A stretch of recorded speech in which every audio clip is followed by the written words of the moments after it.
when you look into their eyes and they look back into yours. And you can't help but grab them, pull them close, and impart the flame of frenzy directly into their brain until they die. That's true love, right there. Hello, my fellow Tarnished. This, honestly, is the single most fun thing in the entirety of Elden Ring for me, and it is not only the most powerful PvP build I have had, but it is also the most enjoyable. But don't take my word for it, here's 2 testimonials.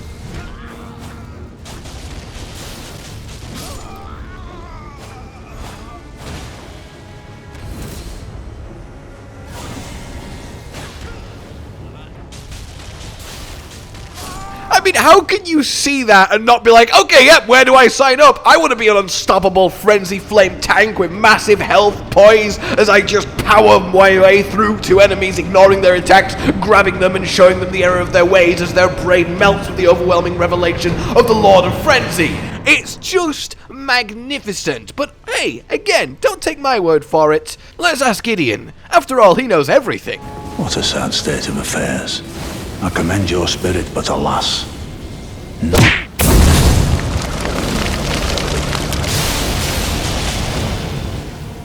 What the fuck is that? A man cannot kill a god. Yeah, I mean, I would say that's approved. Over 10,000 damage one shot from a single incantation. I love it. It's glorious, and yes, of course, this only works on enemy Tarnished, be that AI or players. But in those situations, I genuinely don't think there is a more satisfying way to kill someone. It's intimate and satisfying. But obviously, normally speaking, actually landing this is incredibly difficult because it's got a bit of a slow wind-up, though it's fairly quick, and you can just get hit out of it really easily and then you stop. So it's not the best, but if you combine it with a certain Ash of War, suddenly it becomes absolutely indomitable, and it's just incredible. It's so incredible. And yes, to those of you that did use it in Dark Souls 3, it is very much Sacred Flame-esque, and Sacred Flame was my favourite spell in Dark Souls 3 too. I refused to ever not use it, even though it was incredibly difficult to land and kinda useless because of that. But where do you get Inescapable Frenzy from then? Let's actually get that in our pocket.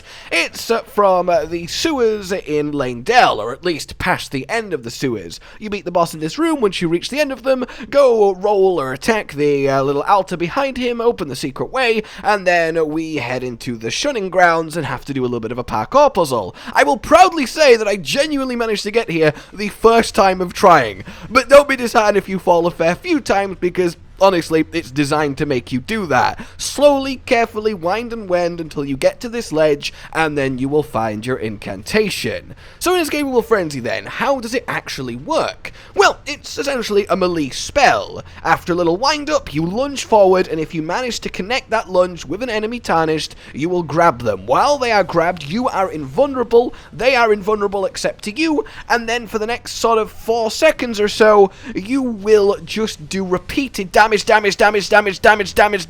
them until they either die or it ends. And the damage, as I just stressed, is massive. But how massive? How much damage does it do? Well, if you have a look at this, that was nothing, but notice I don't have a weapon in my right hand here. See, this essentially all but ignores your faith stat, your incantation scaling, your seal. It only cares about the weapon you're holding, and basically every tick of damage that this does, seemingly, from the testing, is equal to the critical damage that your weapon would have done on the target. You know, when you stagger someone, you walk up, do the special vaching crit animation, that damage, yeah, that's what it does every tick, which obviously means that it does a metric ton of damage. Just make sure you have the seal in the left hand and weapon in the right. So what weapon do we use then? Well, of course, the Misericorde, the dagger with the highest crit damage in the game at a 1.4 times. Get it to max level, and I like to set it to Frost because, yeah, yes, it applies status if your weapon has it, so you can bleed proc during this, but I like Frost for the minus 20% damage resistance that it applies to the target that you're grabbing. Honestly, genuinely, it doesn't really matter what you do here. Literally any max upgraded weapon with this incantation, if you grab an enemy player in PvP, they are dead. There's no surviving it. It just does too much damage. It will kill everyone that you hit unless they're doing something particularly ridiculous, but honestly, even then, I don't even think my Immortal build would survive it, and that thing can tank the entirety of Waterfowl Dance like it's nothing.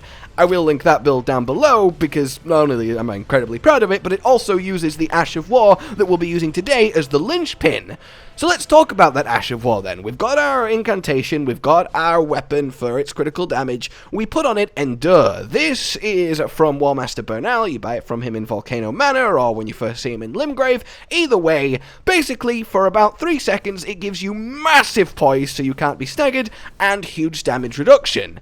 So you see where we're going here. You use this, and then you trade with an enemy as they attack you, you're winding up the grab, it doesn't break your poise, and then you grab them while they're trapped in their swing animation. Obviously you still have to time it nicely, but it basically gives you a reliable way to actually consistently hit this grab, and then one-shot them in the coolest way possible. It's just like, just pulling them like, look into my eye, like the flames, and it's just so cool. And then the death afterwards as they drop to their knees, the flame consuming them, I fucking love it. In any case, yeah, it's quite as simple as that. This is a 4-step process. Get the incantation, get a weapon that's fully upgraded with decent crit damage, put Endure on it, and then the rest of your setup is just defensive. Bull-goat armor, maximum resistance and poise, Dragon Crest Talisman, Erdtree +2, you just don't need to boost your damage in any way at all. It doesn't matter, because it will just kill people without you helping it whatsoever. Obviously, if you're going to use it against something like Sir Gideon, the one tarnished boss fight, then yeah, put on your Flame Scorpion, drink your Flame Crack Tear and your Wondrous Physic, buff yourself with Flame Grant Me Strength and Golden Vow, and then hit that ridiculous 10k plus grab, that's all well and good. Or if you're fighting the big Jar Warriors, you know, it helps there, but even then you don't need the extra damage to do. They're around 5k-ish health, depending on who you get. And if you didn't realize it, by the way, the people that you summon in there are actual players that have beaten the 3 Phantoms, and then they get added to the pool that can be summoned, which is a nice little neat detail. But yeah, you just want a really nice defensive spread. I mean, look at my stats here. It's not exactly crazy. I got the soft cap of vigor of 60, and then gave enough endurance to have a medium roll in Bull-goat, and then the rest I just kind of put in faith because it's the only real place for it to go. It might as well, but it's certainly not necessary. It really, really isn't. I do like to use Radagon's icon, so it goes off a little bit quicker, as it does indeed affect that. And the last talisman in question is Bull-goats for just that extra bit of poise, so you can trade with even the colossal weapons while Endure is up, and that is just wonderful.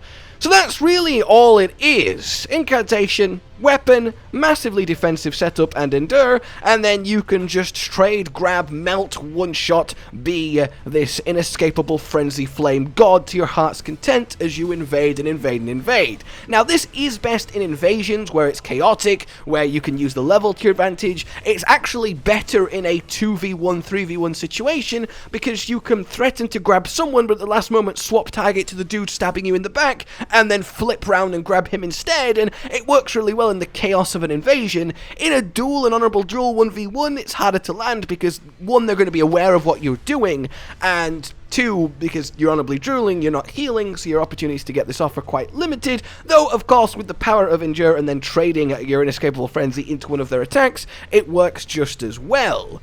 But look, bottom line here, I just want to convey how A, damaging this incantation is, and B, how much fun it is to use, and you can actually use it really well with this setup that is also really fun to have because it makes you so hard to kill, so you have so many opportunities to get this grab off in a frantic, fantastic PvP situation.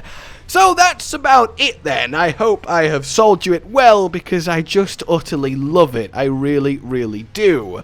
Let me know what else you'd like us to look into, any builds you're itching to see. I am kind of tempted to do a Faith Incantation with Intelligence, those hybrid ones, build. A few of them are looking really promising, but for now, like you've enjoyed this, subscribe and hit the bell for more so you don't miss future tips, tricks, guides, funny bits, and until we meet again, a goodbye. Josh, Cotton, and Hollow with the videos, dropping the humor like a hammer on your tippy toes, bringing entertainment on a daily arrangement to take our insanity and turn it into entertainment. Yes, I said entertainment twice, to reiterate that it is nice to look into your faces on a mostly daily basis when you let us in your homes to make the whole world a stage. Goodbye.